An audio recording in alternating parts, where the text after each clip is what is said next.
오늘 함께 볼 말씀은 사사기 19장입니다. 19장 22절에서 30절까지 말씀을 함께 교독하도록 하겠습니다. 사사기 19장 22절에서 30절까지 말씀 함께 교독하도록 하겠습니다.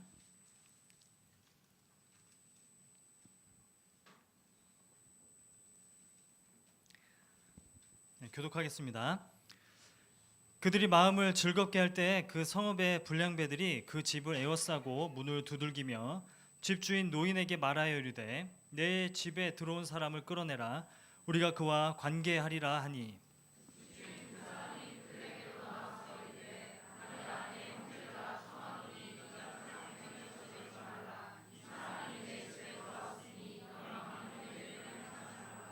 보라 여기 내 처녀딸과 이 사람의 첩이 있은즉 내가 그들을 끌어내리니 너희가 그들을 욕보이든지 너희 눈에 좋을 대로 행하되 오직 이 사람에게는 이런 망령된 일을 행하지 말라 하나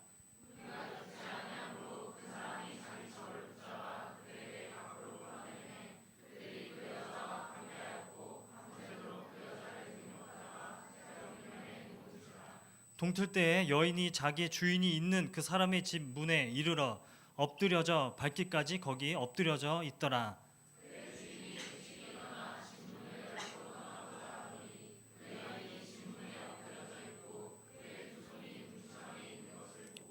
그에게 이르되 일어나라 우리가 떠나가자 하나 아무 대답이 없는지라 이에 그의 시체를 나귀에 싣고 행하여 자기 곳에 돌아가서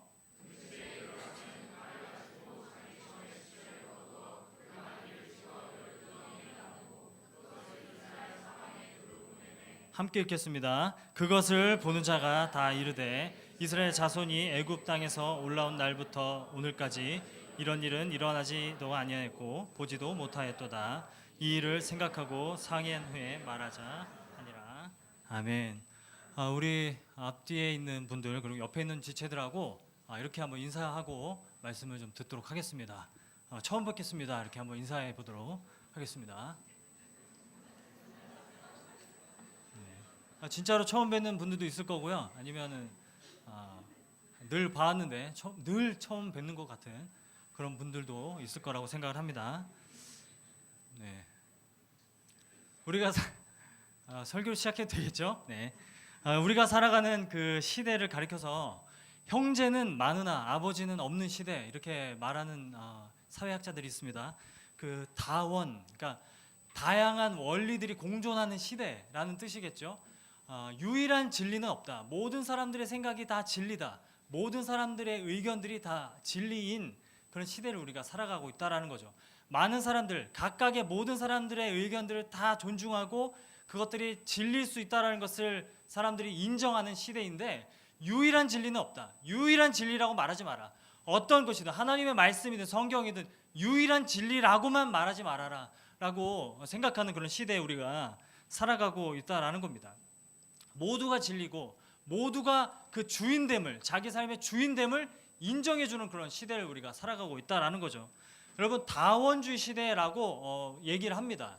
그런데 이 다원주의 시대에 나타나는 긍정적인 모습들이 있어요. 뭐냐면 예전에는 말하지 못했던 그런 소수자들의 어떤 인권이나 그런 의견이나 그런 자신들의 소견들을 이제는 정말 공적인 자리에서도 자신 있게 얘기할 수 있는 그런 시대가 되었다라는 겁니다. 그래서 동성애자들이 이렇게 커밍아웃을 할 수 있는 거고, 그리고 어떤 소수의 인권을 가지고 있는 사람들이 자기의 소견들을 과감하게 얘기할 수 있는 그런 시대가 되었다는 것이죠. 그만큼 다양성을 존중받고 있는 시대가 되었다라는 겁니다. 그런데 이 다원주의 시대가 낳은 부정적인 모습들도 있습니다. 뭐냐면 다원주의인데 참 아이러니하게도 다원주의 시대가 되어 가다 보니까 개인주의가 더 심화된다라는 것이 이게 문제라는 거예요.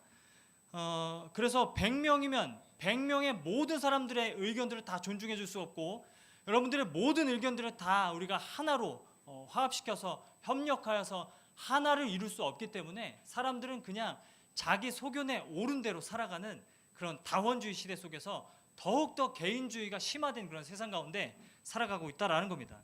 그래서 같이 있어도 같이 있는 것에 대한 의미가 별로 없어요. 예를 든다면 지하철을 많은 사람들이 타고 이렇게 출퇴근을 하지만 모두 다 스마트폰을 들고 자기만의 세상 가운데 있다라는 겁니다. 100명 있어도요, 100명이 자기 방에 다 있는 것처럼 그렇게 느껴진다라는 겁니다.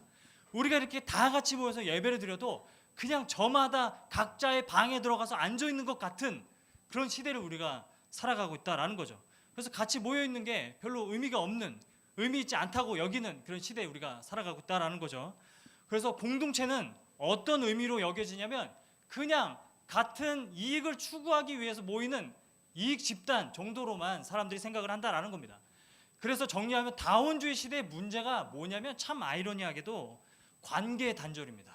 우리가 살아가고 있는 이 다원주의 시대에는 관계의 단절 그리고 공동체의 위기, 이것이 다원주의 시대에 나타나는 대표적인 문제라는 것이죠. 예를 들어서 요즘에는 아파트에서 반상회도 잘 안 한대요. 너무 제각기 의견들을 너무 잘 얘기하고 소신껏 발언들을 많이 하니까 반상회를 해가지고 뭔가를 의견을 모으고 어떤 일치된 어떤 의견들을 모을 수 없다라는 겁니다. 그러니까 이거는 정말 비효율적이다 싶어서 반상회를 안 하는 거죠. 동네 모임, 뭐 그런 동네 모임 하는 그런 동네 있습니까? 요즘에도 그런 동네가 없다라는 거죠. 예를 들면 이런 거예요. 가족끼리 외식을 갑니다. 지난주에 제가 이제 현충일에 이제 가족들하고 외식을 하는데 이제 무작정 집을 나서서 차 안에서 이제 가족들에게 물어봤습니다. 뭐 먹고 싶냐고. 그러니까 이제 제 큰 딸은 피자를 먹고 싶다고 했어요. 그리고 아내는 샐러드를 먹고 싶다고 했어요. 그리고 제 둘째 아들은 기차, 무조건 기차 이렇게 얘기를 했습니다. 기차를 먹는 게 아니니까 그냥 무시되는 거죠. 무시되는 겁니다. 다원주의 시대라도 그냥 무시되는 겁니다. 저는 그럼 아빠는 뭐 먹고 싶어요? 라고 물어봐서 저는 닭고기 이렇게 얘기했는데 그러면 그래 그럼 미스터 피자에 가서 샐러드 바를 이용하면 되겠네 이러는 거예요. 닭고기 저 같은 이제 소수자의 어떤 인권이나 소수자의 어떤 의견들은 그냥 무시되는 겁니다. 어떤 지배 권력의 힘에 의해서 그냥 무시되는 거죠. 미스터 피자에 갔는데 저는 치킨 피자라도 시켜줄 줄 알았어요. 근데 파인애플 피자를 시키는 거예요. 그런 시대에 우리가 살아가고 있다는 거예요. 다원주의. 아무리 소수자의 인권을 얘기해도 난 닭고기가 내 입맛이에요 얘기를 해도 지배 권력에 의해서 눌리고 그리고 무시당하는 기차 이런 건 아니잖아. 막 무시당하는 시대에 우리가 살아가고 있다는 겁니다. 이게 문제라는 거예요. 다원주의가 참 이상적이고 참 좋은데 현실은 부패가 아니다. 현실은 부패가 아니기 때문에 누군가의 의견은 말살당한다. 이게 다원주의가 갖고 있는 또 하나의 문제점이라는 겁니다. 다원주의가 오히려 개인주의를 이렇게 심화시키는 겁니다. 그래서 사람들은요, 뭐 다원주의 시대니까 서로 상관하지 말자 이렇게 살아가는 거예요. 네가 어떻게 살든 네가 내 옆에서 무슨 짓을 하든 말든 상관하지 말자. 그냥 나는 내 길을 가자. 더 개인주의화된 시대에 우리가 살아가고 있다는 거죠.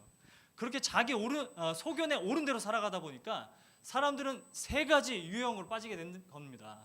뭐냐면은 이제 쾌락주의로 빠지거나, 왜냐면요 어떤 절대적인 법칙이 없는 거예요. 그냥 내 마음에 옳은 대로 하면 되는 겁니다. 그러니까 점점 더 쾌락주의로 빠지게 되는 거죠. 두 번째는 그거예요.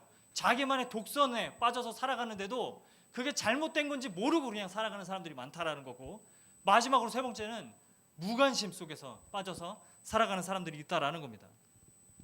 여러분, 우리가 오늘 읽은 이 사사기 19장 이 내용은요 한 레위인의 이야기입니다. 여러분 내용을 어느 정도 잘 아실 거라 생각을 해서 간단하게 요약을 한다면 이런 내용이에요. 한 레위인이 첩을 데리고, 첩이 있다는 것부터가 잘못됐죠. 지 멋대로 살아가고 있는 겁니다. 첩을 데리고 기브아라는 그 베냐민 지파의 땅에 거주하게 됩니다. 그런데 아무도 초대해주고 영접해주는 사람이 없어서 한 노인이 집으로 데려가죠. 그 집 안에서 그 레위인과 첩이 머물고 있는데 밖에서 불량배들이 찾아오는 겁니다. 불량배들이 찾아와서는 문을 두들기면서 내놓으라, 남자를 내놓으라. 우리가 남자와 상관하겠다. 그러니까 성관계를 맺겠다. 남자와 성관계 맺겠다. 이렇게 얘기하는, 왜 웃죠? 제가 왜 웃죠? 네, 그런 이제 이야기를 하는 겁니다. 진지했는데 왜 웃죠? 그런데 이제 밤새 이제 폭행을 당하고 죽은 이 첩을 레위인이 데리고 가서는 이제 12토막을 내서 그거를 12지파에게 다 보내주었다라는 것이 오늘 본문의 내용입니다. 참 만만치 않은 본문이라는 거죠.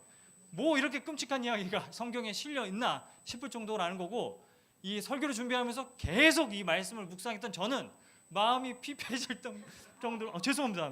침이 네. 피폐해질 정도로 피폐해졌다라는 거예요. 죄송합니다. 이해해 주시고 그 오늘 우리가 읽은 그 본문에 보면요, 네 가지 부류의 사람들이 나옵니다. 네 가지 부류의 사람들이 등장하는데, 첫 번째 부류의 사람들은 이런 사람들이에요. 22절 우리 한번 보겠습니다. 그들이 마음을 즐겁게 할 때 그 성읍의 불량배들이 그 집을 에워싸고, 그 집의 불량배들이라는 거예요. 이 사람들은 쾌락주의자들입니다. 자기 만족에 빠져 사는 사람들입니다. 그냥 자기 만족에 빠져서 갇혀서 살아가는 사람들이었다는 거죠.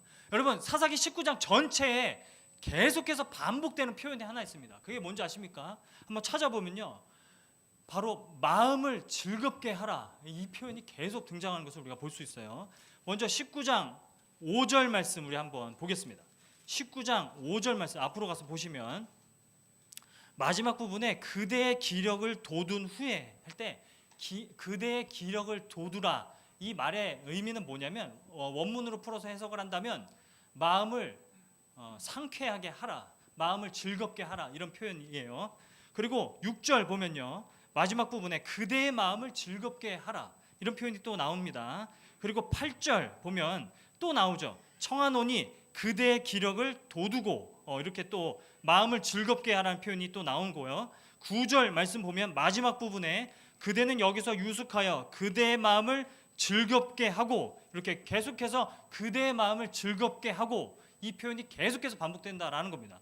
오늘 우리가 읽은 22절에도 그들이 마음을 즐겁게 하고 있을 때 이렇게 말하고 있다라는 거죠. 왕이 없는 시대에 하나님을 인정하지 않고 살아가는 그 시대의 모습이 뭐냐? 사람들은 하나님을 거부하고 자기의 소견에 옳은 대로 자기가 스스로 자기의 인생의 주인이 되어서 살아가다 보니까 결국은 자기 만족에, 자기 쾌락에 갇혀서 살아가더라, 이것을 지적하고 있는 겁니다. 제가 10년 만에 한 친구를 만났습니다. 그 친구가 자기에게 인생의 목표가 생겼다고 하더라고요. 뭐냐 물어보니까 아우디를 사고 아우디를 타고 다닌 거, 그것이 이제 인생의 목적이다, 이렇게 이야기를 해주더라고요. 다운주의 시대니까 저는 뭐 정죄를 하거나 막 무시하는 그런 표정, 그런 태도는 보이지 않으려고 애를 썼습니다만 너무 허망해 보이는 거예요. 그게 인생의 목적이라면 우리의 인생이 너무 길고 너무 고통스럽고 너무 괴롭다라는 생각이 들었다는 거죠. 더 허망한 건 뭐냐면 이미 그냥 태어났는데 집에 아우디가 있는 사람들이 있어요. 그래서 너무 허망한 겁니다. 물론 인정을 합니다. 아우디를 사건, 벤츠를 사건, 그건 상관없어요. 그 꿈이 생긴 거잖아요. 그거는 인정을 합니다. 피천득 작가의 그 은전 한 입, 이런 소설도 있지 않습니까? 그냥 이 은전 한 입이 갖고 싶었습니다. 이런 거 아니겠어요? 나는 그냥 아우디가 갖고 싶었습니다. 그런데 그렇게 살아가는 삶이 너무 허망한 삶이지 않는가라는 생각을 해보게 되었다라는 거죠. 레위인과 이 노인이 계속 먹고 마십니다. 밤새도록 계속 먹고 마시는데 한 부류의 사람들이, 그러니까 불량배들이 그들도 마음을 즐겁게 하려고 그들을 찾아왔다라는 거죠. 그래서 레위인을 요구하고 그리고 성폭행한다는 그런 내용들이 이어지는 겁니다. 하나님 없이, 하나님이 기준이 되지 않고 내가 스스로 판단을 하다 보니까 주관주의로 빠지는 겁니다. 그냥 왠지 생각해서 내가 옳은 것 같으면 다 옳은 것처럼 여겨진다라는 거죠. 그러니까 상대가 나그네든 동성이든 첩이든 연약한 사람이든 상관없이 그냥 다 욕망의 대상으로만 보이는 겁니다. 여러분, 테드 번디라는 그 연쇄 살인마 아십니까? 4년 동안 30명을 살해한 연쇄 살인범입니다. 근데 이 사람이 너무 잘생겨서 이 사람을 보려고 재판을 관람하기 위해서 왔던 여인들이 굉장히 많을 정도로 잘생긴 사람이었다고 해요. 이건 중요한 게 아니고, 아무튼 근데 이 사람이 4년 동안 30명의 사람들을 연쇄 살인을 하는데요, 한 가지 공통점이 있었어요. 비슷한 체격에 비슷한 외모의 사람들만 다 죽였다는 겁니다. 그래서 왜 그랬나 조사를 해보니까 이 사람이 실연을 당했어요. 한 여인에게 실연을 당했는데 그 여인과 비슷한 체격, 비슷한 외모를 가진 사람들을 다 잡아가지고 4년 동안 30명을 무자비하게 살인하고, 아니 살인 이상의, 여기서 말할 수 없어요. 살인 이상의 일을 했다라는 거죠. 그런데 이 사람이 마지막에 재판장에서 한 말이 있어요. 마지막으로 한 발언이 있는데 그게 뭐냐면 이렇습니다. 이런 내용이에요. 당신은 왜 소, 돼지의 생명보다 사람의 생명이 더 소중하다고 생각을 하느냐? 그렇게 생각하는 기준이 도대체 어디 있느냐? 이렇게 말을 하면서 이런 말을 합니다. 나는 구속받지 못한 내 자아가 정말 합리적으로 판단해서 내가 만들어낸 결과다. 이렇게 말을 한다라는 거죠. 우리가 기준이 되면요, 사람은 정말 다 막 정말 잘 살 것 같고 다원주의 시대에서 너무 막 서로 막 양보하면서 그렇게 살 것 같지만, 내가 기준이 되면은 사람은 자기 먼저에 빠지고 자기 욕망 가운데 빠진다라는 것을 사사기 19장 우리들에게 경고하고 지적하고 고발하고 있는 겁니다. 여러분, 두 번째 부류의 사람이 나옵니다. 그게 누구냐면 노인이에요. 이 노인은 어떤 부류의 사람이냐면 독선에 빠져 있는 사람입니다. 독선에 갇혀 있어요. 자기만의 생각, 자기만의 독선에 갇혀 있는 사람이에요. 이 사람은 굉장히 자기만의 독선에 이렇게 빠지는 것을 볼 수 있는데 24절 말씀 함께 읽어보도록 하겠습니다. 시작.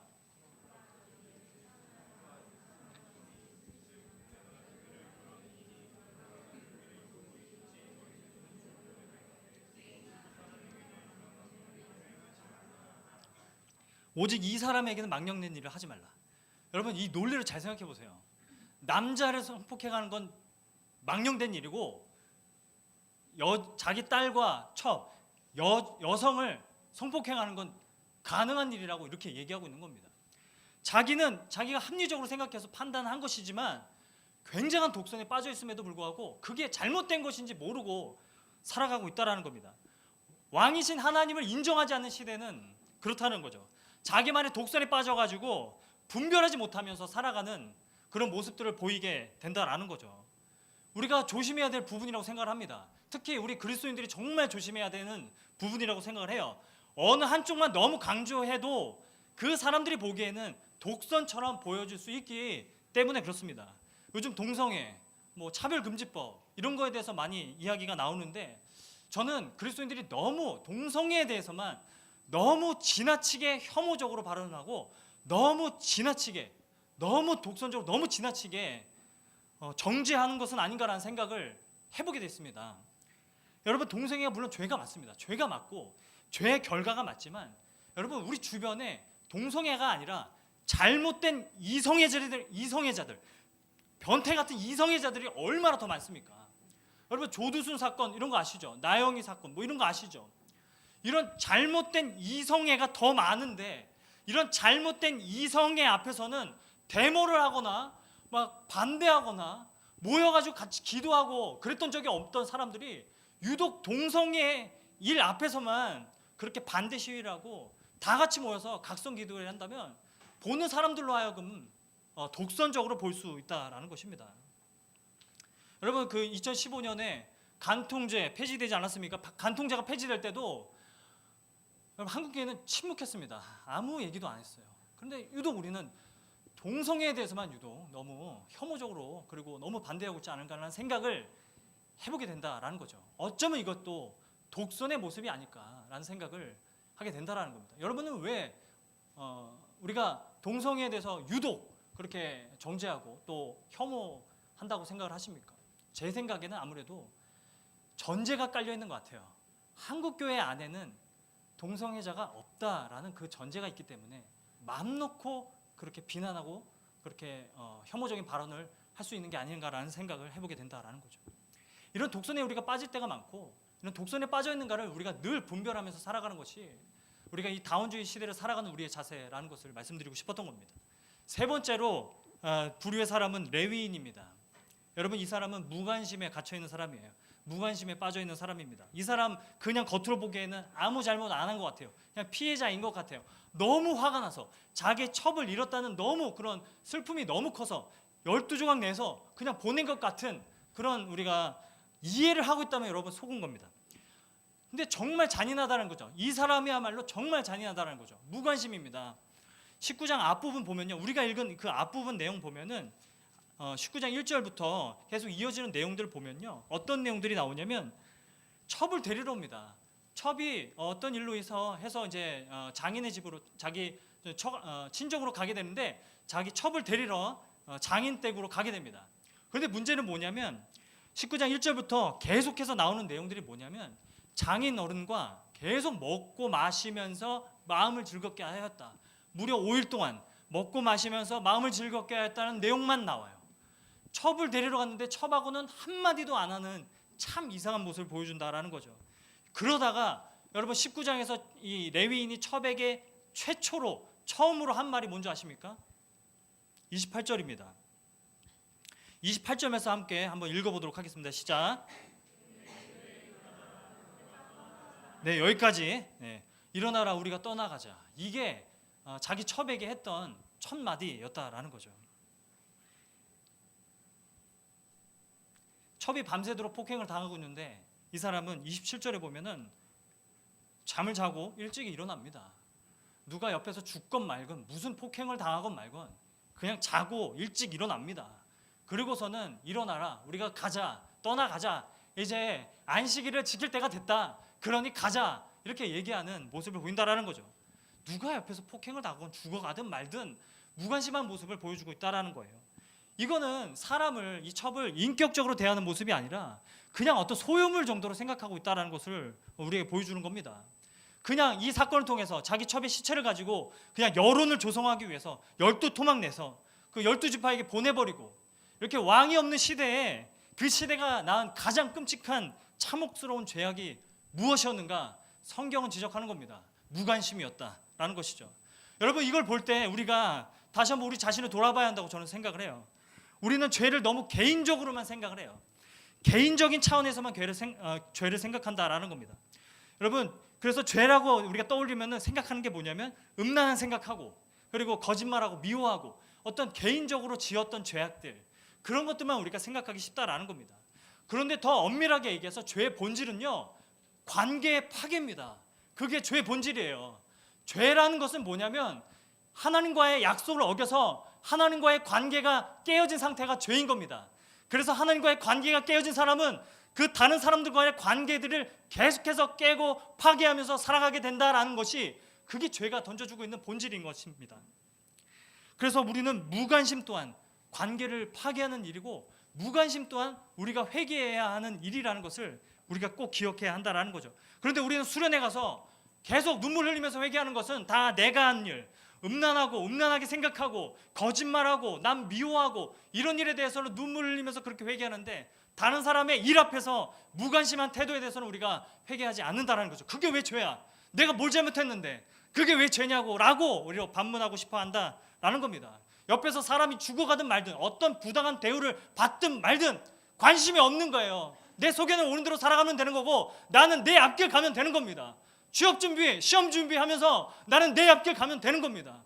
그렇게 살아가고 있는데 주변의 사람들은 막 죽어가고 있는데 억울한 일들을 막 당하고 있는데 우리는 난 아무 잘못이 없다라고 여기면서 그렇게 살아가고 있지 않은가라는 것을 우리는 생각해 봐야 되지 않은가 저는 생각해 보게 된다라는 거죠. 여러분 우리 주변에 온통 모든 관계를 다 외면해버리고 무시해버리고 우리는 살아갈 때가 많다라는 거죠. 여러분 그거는 하나님의 형상으로서의 사람의 모습이 아니라는 겁니다. 여러분 음란의 본질도 그거 아닙니까? 옆에 있는 형제, 옆에 있는 자매를 한 사람으로 대하고 인격으로 대하는 게 아니라 그냥 몸뚱아리로 보고 내 욕망을 채워줄 어떤 도구로 본다면 여러분 그게 음란의 본질이지 않습니까? 다 관계의 파괴와 연결되어 있다라는 겁니다. 꼭 말로 상처 주고 폭행을 하고 때리고 이래야만 관계가 파괴되는 것이 아니라 옆에 있는 사람에 대해서 우리가 무관심한 태도를 갖는 것 또한 관계의 파괴라는 것을 우리가 기억해야 되지 않는가라는 생각을 해보게 된다라는 거죠. 정말 우리 시대에 이 다원주의 시대에 개인주의화되고 있는 이 시대에 정말 우리가 돌이켜야 될 죄악이 있다면 무관심이라고 저는 생각을 해요. 공동체가 다 깨어지고 있고 이렇게 앉아 있어도 그냥 서로 같은 이익을 가지고 있으니까 모이는 것처럼 그렇게 생각하고 옆에 있는 사람이 나에게 어떤 인격적인 대상으로 여겨지지 않고, 그런 이 시대 가운데 우리가 정말 돌이켜야 되는 것은 이 개인적인 차원의 죄의 문제를 더 관계적인 차원으로 우리가 이해해야 되는 것, 이것이 중요한 게 아닌가라는 생각을 해보게 된다라는 겁니다. 사람이 죽어가고 일주일 동안 온갖 학대와 직장에서 온갖 서러운 일들을 당하고 이 자리에 앉아있는 사람들도 있다라는 겁니다. 그런데 우리는 그 사람들의 어떤 한 주간의 아픔, 어떤 슬픔들, 억울한 일들, 이런 것에 귀 기울이지 않고 그냥 나는 내 앞길만 가면 되는 건데 라고 생각을 하고 있다면 우리는 또한 정말 끔찍한 죄악을 짓고 있는 것이다. 그러면서도 무관심하면서도 내 손에 피를 묻히지 않았으니까 나는 아무 잘못이 없다라고 생각을 한다면 우리가 정말 죄악 가운데 있는 건 아닌가라는 생각을 해보게 된다라는 것이죠. 마지막으로 네 번째 부류의 사람입니다. 이 사람은 레위인의 첩입니다. 원문으로 보니까요, 이 여인이라고 나오는 단어가 소녀라는 의미예요. 한 12세쯤 됐던 것 같아요. 소녀가 첩으로 갔으니까 이 소녀는 정말 가난한 사람이었던 것 같아요. 이 장인도 정말 가난한 사람이었던 것 같아요. 레위인의 첩은 불의와 고통 가운데 갇혀있는 사람을 의미하는 것이죠. 여러분, 이 소녀가 그 밤새도록 당했던 이런 고난을 한번 생각해 보시죠. 밤새도록 수많은 불량배들에 의해서 성폭행당하고 죽어가는 그 모습을 한번 떠올려 보십시오. 그 칠흑 같은 그 밤에, 정말 어두운 그 밤에 그녀가 겪었던 그런 고통과 그런 고난들을 여러분 생각해 보시죠. 사사기는 이걸 얘기하는 겁니다. 사사기라는 가장 암울하고 가장 어두웠던 시대에 가장 극심한 피해자는 이 첩과 같은 사람들이었다. 법적으로도 보호받지 못하고 가난해서 여자라는 이유로 존중받지 못하고 물건처럼 여겨졌던 당시의 약자들이었다라는 것을 사사기는 지적하고 싶은 겁니다. 사사기를 끝나가는 마당에 이걸 꼭 얘기해주고 싶은 거라는 것이죠. 이게 왕이 없는 시대의 모습이라는 거고 하나님의 나라가 이루어지지 않은 시대의 모습이라는 것이죠. 사사기 19장을 통해서 우리에게 말씀하시는 바는 이겁니다. 하나님을 왕으로 인정하지 않고 모두가 주인이 되어서 각자 소견에 옳은 대로 살아가던 그 시대의 억압과 폭력과 모든 고통들은 고스란히 다 사회적인 약자들이, 가장 힘이 없고 가난하고 약한 사람들이 다 받더라라는 것이죠. 하지만 하나님을 왕으로 인정하든 인정하지 않든, 우리가 하나님을 왕으로 인정하든 인정하지 않든, 하나님은 그 아들 예수 그리스도를 이 땅에 왕으로 보내시고 그 왕이 정의와 공의로 이 땅을 심판하시고 그리고 하나님 나라를 세워 가실 것이다 라는 것이 이 사사기 19장 이후에 성경의 전체 내용이라는 것을 우리가 기억해 봐야 한다라는 겁니다. 다원주의 시대를 우리가 살아가고 있습니다. 이 시대에 던져지는 도전이, 그리스도인들에게 던져지고 있는 도전이 있다면 우리가 세상을 사랑해야 되잖아요. 세상에 복음을 전하고 하나님 나라를 이루어가기 위해서는 세상을 사랑해야 되는 거잖아요. 직장 상사를 사랑해야 되고, 그리고 가정을 사랑해야 되고, 그리고 지금 옆에 있는 지체들을 사랑해야 되는 건 아니겠습니까? 그런데 문제는 뭐냐면 너무 다원주의 시대, 너무 제각기, 자기의 소견에 옳은 대로 그렇게 살아가고 수많은 끔찍한 죄악들이 난무하는 그런 시대에 살아가고 있다 보니까 세상을 사랑할 힘이, 용기조차 안 난다라는 겁니다. 그리고 이런 세상을 사랑할 수 없다 보니까, 그런 관용을 가질 수 없다 보니까 우리는 정말 이 세상에서 살아가는 것조차 너무 고역스럽고 너무 힘들어서 소망을 갖기가 힘들다라는 거죠. 우리가 세상 가운데서 관용과 사랑을 보여줘야 하는 사명이 있음에도 불구하고 그것이 참 쉽지 않은 세상 가운데 우리가 살아가고 있다라는 것입니다. 제가 예를 들면 이런 거죠. 동성애, 말은 쉽죠. 말은 뭐 동성애자들이라 할지라도 더 관용으로, 사랑으로 더 품어주고 그들에게 복음을 전해야 된다. 말은 참 쉽습니다. 그런데 참 이게 어려워요. 어려운 일이라는 것을 제가 경험했던 적이 있습니다.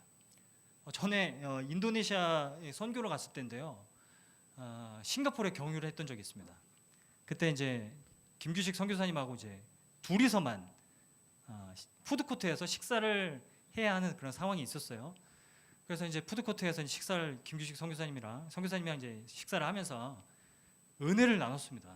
어떻게 살았고 하나님께서 여기까지 우리를 인도하셨고 이런 얘기를 하다 보니까 막 눈물도 나고, 그래서 선교사님이 이제 막 등도 쓰다듬어 주시면서 막 그렇게 정말 애정애정하게 막 그렇게 나눔을 하고 있었어요.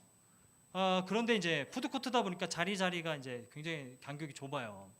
바로 옆에 이제 잘생긴 두 남자가 앉더라고요. 앉는 겁니다. 그런데 한쪽 남성은 그 아기띠를 하고 아기를 안고 있는 거예요. 순간 싸해지는 겁니다, 분위기가. 그래서 이렇게 근데 우리를 보면서 막 이렇게 등을 쓰다듬어 주면서 굉장히 가까운 그런 위치에서 밥을 막 먹고 막 눈물 흘리고 있고 막 이러니까 막 굉장히 막 동지를 만났다는 그런 표정이었어요. 그런 표정으로 저를 딱 쳐다보는데 그 포스가 장난이 아니더라고요. 왠지 막 괜히 쑥스러워지고 그래서 막 성교사님도 계속 눈치 보게 되고 굉장히 쑥스러워하면서 밥을 먹고 말이라도 걸면 어떻게 할까 싶어가지고 정말 막 어쩔 줄 몰라 하면서 그 밥을 먹었던 그런 기억이 있습니다. 제가 그 기억을 떠올리면은 참 이런 문제들을 우리가 대하는 거, 이런 다원주의화된 이 세상을 대하는 거 참 어려운 일이겠다라는 생각을 해보게 된다라는 거죠. 여러분, 온갖 무관심과 독선과 그리고 욕망의 그 얼룩진 사사기 19장과 같은 이 시대를 살아가다 보니까요, 세상을 기대하거나 사랑할 수 있는 힘이 생기지 않는 겁니다. 뉴스 보는 것도 지치고요. 그래서 청문회 보는 것도 지치고 지치는 세상 가운데 우리가 살아가고 또 있다라는 거죠. 요즘 일어나는 그 사건들 보면 뭐 정치적인 비리나 기업 비리들 뭐 이런 사건들을 보게 되면 그냥 우리는 사회는 사회고 나는 나다라는 식으로 우리는 생각을 해왔을지 모르겠는데 여러분, 그게 아니라는 거죠. 개개인의 개인주의적인 그런 욕망들이 이 사회의 정의를 깨뜨리는 것이고, 무너진 정의가 사회적인 약자들, 가난하고 연약한 사람들을 밟아버리더라 이러는 겁니다.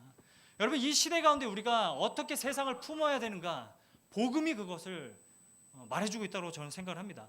예수 그리스도의 복음이 그것을 가능케 해준다라는 것이죠. 예수 그리스도의 그 사랑에서 볼 때 우리는 비로소 세상을 사랑할 수 있게 되는 겁니다. 예수 그리스도의 사랑을 우리가 깊이 알게 되면 알수록 우리는 세상을 품고 세상에 대해서 기대를 가질 수 있는 겁니다. 왕이신 예수가 이 땅에 우리의 주인으로 오셔서 하나님 나라를 시작하셨고 다시 오셔서 하나님의 나라를 이루시고 세상을 완전케 하실 것이다 라는 이 복음을 우리가 믿고 또 이 복음 안에서 우리가 바라보며 살아갈 때 이 세상에 대한 기대가 우리가 생길 수 있다라는 것입니다. 예수 그리스도가 자기 만족에 갇혀있는 우리를 건져내 주시고, 그리고 자기만의 독선에 빠져있는 우리를 건져내 주시고, 무관심 속에 있는 우리를 건져내 주시고, 불의와 억압 가운데 있는 우리를 구원해 주신다라는 것이 복음이기 때문에 그렇습니다. 다운주의 시대 많은 사람들이 다양한 것들을 얘기하지만 모든 사람들이 그래도 여전히 하나같이 바라고 하나같이 기대하고 하나같이 원하는 게 하나 있습니다. 그게 뭔지 아십니까? 사랑입니다. 많은 사람들이 그래도 여전히 이 세상 가운데 진정한 사랑을 원합니다. 영원한 사랑을 원하죠. 많은 사람들은 자신의 다양성을 인정해 주기를 원해요. 내가 비록 흠이 많고 부족하지만 그래도 나는 다른 사람들과 다르다, 특별하다라는 것을 인정받고 존중받으면서 사랑받고 싶어 한다라는 겁니다. 그래서 우리는 진정한 사랑이 그 복음 안에 있다라는 것을 이 세상 가운데 말해줄 수 있어야 된다는 것입니다. 하나뿐인 아들 예수 그리스도를 통해서 이 땅에 보내주시고 그 십자가를 통해서 모든 죄를 못 박으시고 우리를 구원하셨다는 그 사랑을 우리가 이 시대 가운데, 세상 가운데 말해주고 또 보여줄 수 있어야 한다라는 것이죠. 다운주의 시대에 우리가 복음을 전한다는 것, 그냥 목소리 높이면서 다른 사람들의 말을 그냥 깡그리 무시하면서 독선적인 모습 보이는 것 결코 아닐 겁니다. 그렇다고 우리만 잘 믿어서 천국 가자는 식으로 그렇게 무관심한 모습 보이는 것도 아닐 겁니다. 영원하신 사랑이 우리 가운데 찾아오셨고, 그래서 그 사랑 가운데 우리는 살아가고 있고, 그 사랑에 힘입어서 우리는 오늘의 이 모든 현실 앞에서 견디며 인내하며 살아가고 있다는 것을 보여주는 것, 그것이 이 다원주의 시대에 우리가 전해야 될 복음이다라고 저는 말씀드리고 싶은 겁니다. 우리 말씀 한 구절 우리 같이 찾아보고 말씀을 마무리하도록 하겠습니다. 베드로전서 3장 15절 말씀인데요, 한번 찾아보고 같이 읽고 말씀을 마무리하도록 하겠습니다.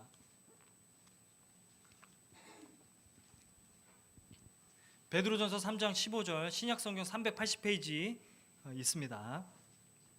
베드로전서 3장 15절 말씀 찾으셨으면 우리 같이 한번 한 목소리로 한번 읽어보도록 하겠습니다. 시작. 너희 마음에 그리스도를 주로 삼아 거룩하게 하고 너희 속에 있는 소망에 관한 이유를 묻는 자에게는 대답할 것을 항상 준비하되 온유와 두려움으로 하고. 여러분, 이것이 이 다운주의 시대 가운데 우리가 품어야 될 자세이고 또 우리들에게 맡겨질 사명이라고 저는 생각을 합니다. 우리에게 어떠한 소망이 있는지를 보여주는 것, 이것이 저는 전도라고 생각을 해요. 말로 복음을 전하는 것도 중요하겠지만 우리가 어떤 소망을 가지고 살아가고 있는가. 여러분, 그 소망이 뭐겠습니까? 하나님께서 이 땅을 완전케 하시는 그 날이 올 거라는 그 소망인 것이고, 비록 내 삶이 정말 부족하고 지금 너무 힘들고 너무 고난 가운데 있다 할지라도 하나님은 내 삶에 언젠가는 모든 것을 합력하여 선을 이루시고 완전케 하실 것이라는, 나의 이런 부족한 나 자신도 하나님께서 완전케 하실 것이라는 그 기대와 소망을 가지고 우리가 살아가는 사람들 아니겠습니까? 그 소망을 보여줄 때 소망에 관한 이유를 묻는 자들이 생긴다는 것을 베드로 사도가 우리들에게 말하고 있는 것이죠. 왕이 없는 다운주의 시대, 인간의 악함으로 인해서 문제들이 참 많지만 오히려 이 다운주의 시대가 오히려 우리가 우리의 복음을 담대하게 소신 있게 전할 수 있는 기회가 될 수도 있다라는 거죠. 다양한 생각과 의견들이 대화할 수 있는 그런 장들을 우리가 마련할 수 있기 때문에 우리는 많은 곳에서 복음을 더 담대히 전할 수 있게 된다라는 겁니다. 그래서 우리는 복음을 더 소신 있게 전하고 우리가 믿는 우리가 가지고 있는 그 소망을 더 담대하게 보여주면서 살아가는 것, 이 다운주의 시대를 우리가 살아가는 그리스도인들의 자세와 모습이 아닐까라는 생각을 해보게 됩니다. 복음 안에서 세상을 소망으로 바라보고, 하나님이 이 세상을 포기하지 않으셨으니 나도 세상을 포기하지 않겠다, 하나님이 내 인생을 포기하지 않으셨으니 나도 인생을 포기하지 않겠다는 그 담대함과 그리고 소망을 가지고 살아가는 저와 여러분의 삶이 될 수 있기를 간절히 소망합니다.